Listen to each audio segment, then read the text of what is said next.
So tonight I'm going to talk about something that is very personal to me. It's spoken from the heart, and it's basically titled Too Clever for Help: The Hidden Struggle of Autistic Children Left Without Support. You know, sometimes I sit at the kitchen table after the school run, staring at the paperwork piled up next to the half-drunk cup of tea, and I just sigh. Because if you're a parent of an autistic child, you'll know what I mean when I say every form feels like another test of your sanity. And lately, there's this phrase that keeps coming up. They're too clever for help. Too clever for help. As if intelligence somehow cancels out the need for understanding, for patience, and for support. I remember the first time someone said it about my child. I kind of laughed. You know, that awkward little laugh we do when we don't know whether to be flattered or furious. Too clever, I thought. You mean the child who melts down when the classroom lights buzz? The one who can recite every capital city in the world but can't bear the sound of the hand dryer in the toilets? But that's how the system talks, isn't it? It measures in neat little boxes: reading age, maths level, IQ scores, and it decides that if your child can hit those numbers, they don't need the extra bit of humanity that comes with an EHCP or a specialist setting. If you've ever tried to get an educational health and care plan in the UK, you'll know it's not for the faint-hearted.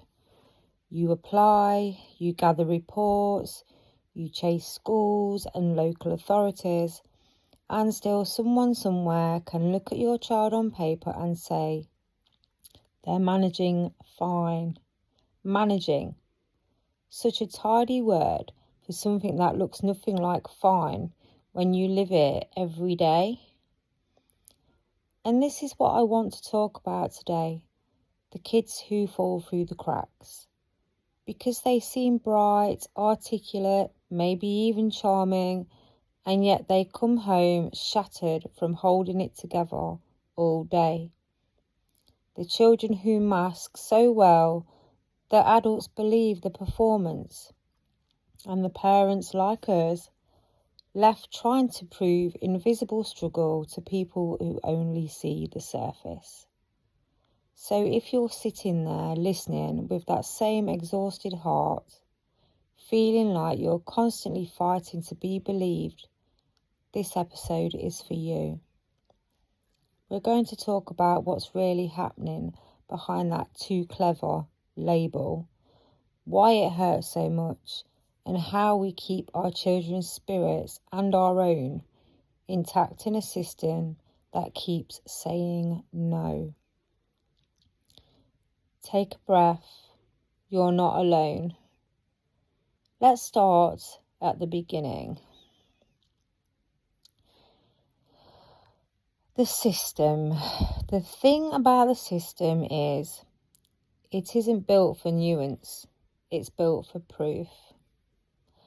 And when your child is bright, articulate, or academically capable, the proof that they're struggling doesn't always show up in the way professionals expect.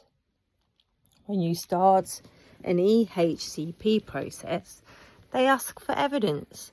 They want written reports, measurable needs, test scores, and that makes sense in theory.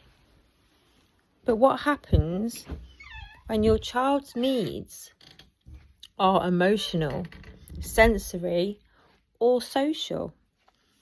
What happens when your child can hold it together for 5 hours at school, only to collapse in tears, anger, or silence the moment you pick them up? Because that's what a lot of parents of autistic children see. At school, a polite, clever child who answers every question. At home, a small, exhausted person whose nervous system is fried from masking all day.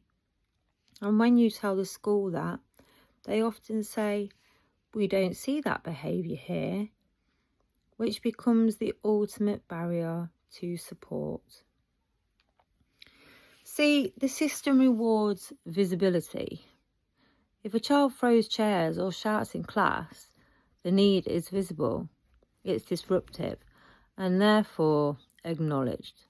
But a child who internalises their anxiety, who smiles and nods while quietly panicking inside, they're invisible. And invisible children rarely get EHCPs. When the panel sits to decide whether a plan is needed, they look for words like significant, severe, frequent. They want data, not feelings. So if your child's cleverness masks their struggle, it's almost like they fall and then fail at their own test.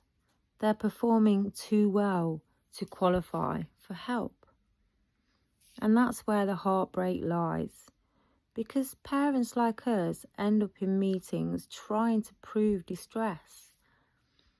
We can bring diaries of meltdowns, videos from home, notes from therapists. We explain the sensory overload, the social fatigue, the sleep issues, and still someone can say, well, they're achieving age-related expectations, as if achievement cancels out the pain. It's a strange, cruel logic. You must fail spectacularly before you're allowed to be supported. And the emotional toll, it's enormous. You end up second-guessing yourself. You wonder if you're exaggerating, if maybe it's not that bad. You replay conversations in your head. You shrink in meetings because you don't want to be that parent, and yet every fibre of you knows your child is struggling. Parents often describe it as gaslighting by the system because you start to question your own reality. You know what happens at home. You see the anxiety, the exhaustion, the shutdowns. But the professionals around you are saying, we don't see that. And somehow their version of your child gets more weight than yours. You end up being the translator between two worlds, the one your child survives in and the one they unravel in. So when people say you just need to apply for an EHCP, I want to laugh and cry at the same time, because it's not just a form, it's a fight. A fight for recognition, for validation, for a piece of paper that says, yes, your child's needs are real. But the thing is, it shouldn't be a fight at all. If I had to describe masking to someone who's never seen it, I'd say it's like watching your child live on stage every single day. They put on a costume, polite, focused, calm, and they perform a version of themselves that feels safe enough to survive in the world. But the moment the curtain comes down, when they walk through your front door, that costume weighs a ton. Masking is the reason so many autistic children are denied support, because on paper they seem fine. Teachers say, they're doing brilliantly. Professionals write, they appear settled. And you sit there thinking, if only you could see what happens when we get home. The tears over homework that used to be easy, the refusal to go to school, not out of defiance but pure exhaustion, the way they crumble when plans change or noise builds up or someone looks at them funny. But they're clever, so they find ways to hide it. They study the patterns, the rules of social life, the expectations of what's normal. They learn to laugh at the right time, to copy facial expressions, to echo phrases. They become little experts in blending in. And it's heartbreaking because the world rewards them for it. Adults say, "You'd never know they're autistic," as if that's a compliment. But what it really means is they've learned to suppress their true self well enough that we're comfortable. Masking comes at a cost. Emotional burnout, anxiety, depression, sometimes even physical illness. Our children spend their energy pretending to be okay, and by the time they're home, they're running on fumes. That's when you get meltdowns, shutdowns, withdrawal. That's when the mask slips and the pain surfaces. And yet schools often take that as proof that the problem is home-based. I've sat in meetings where someone said, "Well, they only behave like that with you, so it must be parenting." It's infuriating because what they don't understand is your child is safe enough at home to unmask. The meltdown isn't manipulation, it's decompression. It's the body saying, "I can finally breathe." When I learned about masking properly, I cried because it explained everything. The exhaustion, the confusion, the moments. My child seemed so grown up at school and so small at home. It's not that they're two different people. It's that one of them is surviving. And that survival comes with a heavy price. Children who mask often internalize their struggles. They believe they're the problem. They start thinking, everyone else can do this, why can't I? And that turns into anxiety, perfectionism, and self-criticism. Sometimes the clever autistic kids, the ones who can quote facts or solve puzzles in seconds, are the ones silently drowning because everyone assumes ability equals resilience. But cleverness doesn't protect you from overwhelm. It just means you can explain your pain in more detail. And here's the hardest bit. The better they mask, the harder it becomes to unpick. Because by the time you reach the point of seeking help, the world has decided your child's fine. You start to wonder if maybe you're imagining it, maybe you're overreacting, but you're not. You're seeing what others can't. You're seeing behind the mask. And I think deep down, that's what makes parenting a too clever autistic child so unique and lonely, because the world doesn't believe the invisible. And you spend so much energy trying to make them see what you've known all along. There's a moment, I think, when every parent of an autistic child who's been refused support just breaks. It's not dramatic, it's quiet. It's that moment you hang up the phone after being told they don't meet the threshold. And you just stare at the wall for a second, trying to make sense of how a system that's supposed to help can feel so cruel. You start to carry the invisible exhaustion. It's the weight of constantly having to advocate, explain, justify. The endless meetings, the polite but firm emails, the reports that don't quite capture the child's reality. It's like running a marathon while someone keeps moving the finish line. And the emotional toll on both parent and child is something we don't talk about enough. Because when the world keeps telling you, your child, they're fine, while they're falling apart inside, That disconnect leaves scars. You see it in their eyes when they say, "Why do I find things so hard when everyone else can do them?" You see it in the way they start to retreat or try harder to please or explode in frustration at home. It's not bad behaviour, it's despair in disguise. And for us parents, it's grief in slow motion. Not grief for who our children are, but for the way that they're misunderstood. For the lack of compassion in a system that's supposed to see them. I remember sitting outside the school once in the car after another review meeting that went nowhere.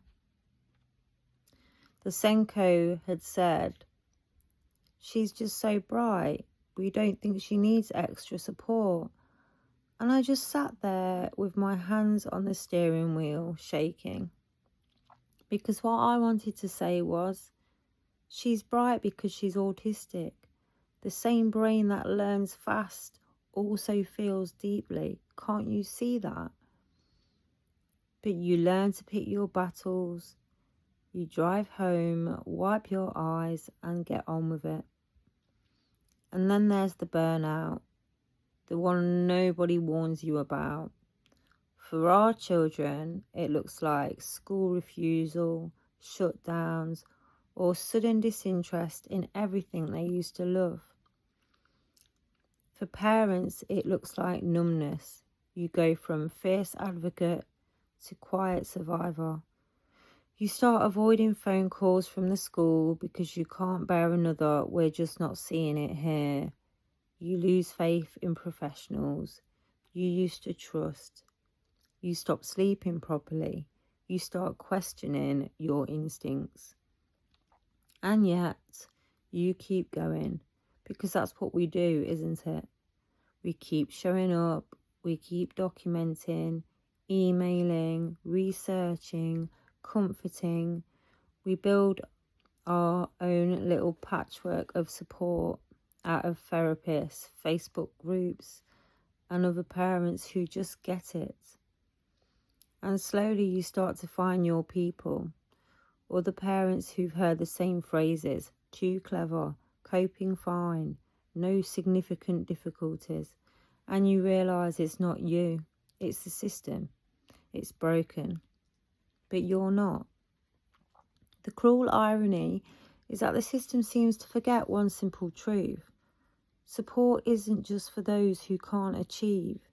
It's for those who can only achieve by burning themselves out to do it.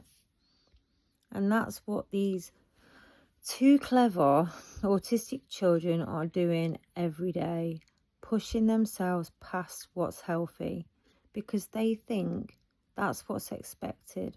They're surviving in plain sight. And we, the parents, are left trying to pick up the pieces at home, quietly holding them together while pretending to the world that everything's fine. But we know it isn't. And that knowing, the one that lives in your gut, is what keeps you fighting, even when you're tired of the sound of your own voice.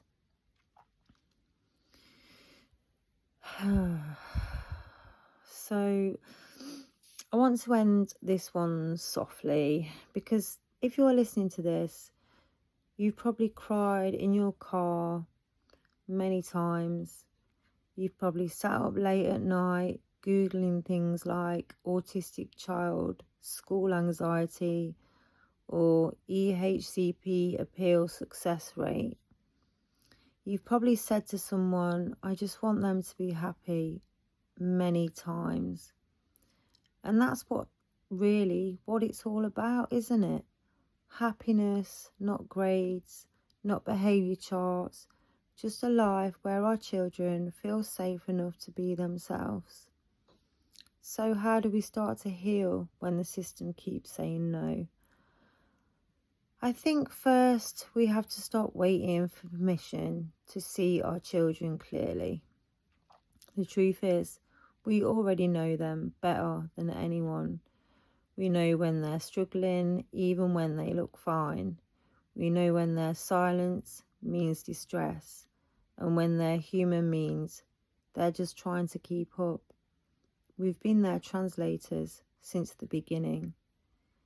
Healing starts when we stop trying to convince the world and start building safety right where we are. That might mean making home the softest place possible, turning down the lights, letting them decompress, saying you don't have to pretend here. It means protecting their self-esteem like it's gold, because it is. Telling them you're not broken, you're different, and that's allowed. Because the real damage of being denied support isn't just the missed interventions, it's the quiet message that their pain isn't valid. We can't let them believe that, can we? And for us parents, healing means letting ourselves be human. You're allowed to be angry, you're allowed to feel resentful, tired, even hopeless some days.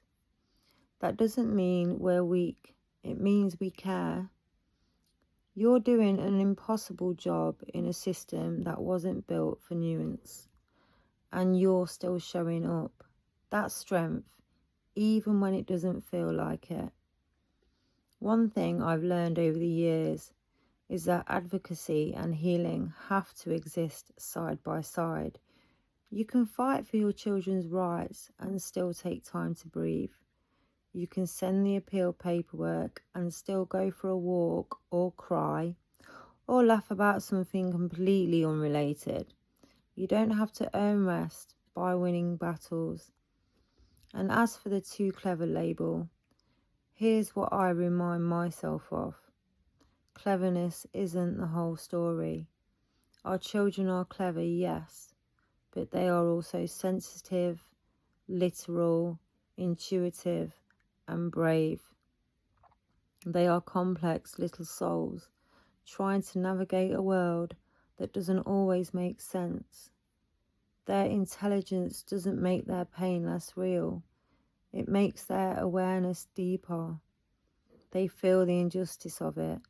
They know when they're not being understood. So we show them that understanding lives at home. We make space for their quirks, their passions, their intensity. We build a world around them that says you don't need to be less to belong. Because one day, that child who was too clever for help will grow up and they'll remember how you believed them, how you kept fighting when no one else did, how you saw what the world missed. And that will be the thing that saves them, not the plan, not the paperwork, but your faith. So tonight, if you're lying awake worrying about the next meeting or the next letter or the next meltdown, I want you to hear this. You are doing enough. Your child's brilliance and their struggle can coexist. And being too clever for help doesn't mean they don't deserve it. It just means the world hasn't caught up yet. You're not imagining it. You're not overreacting. You're the expert on your child. And that's enough to keep moving forward. One small, stubborn step at a time. Take a deep breath. You've got this. And if nobody's told you lately, you're doing an incredible job.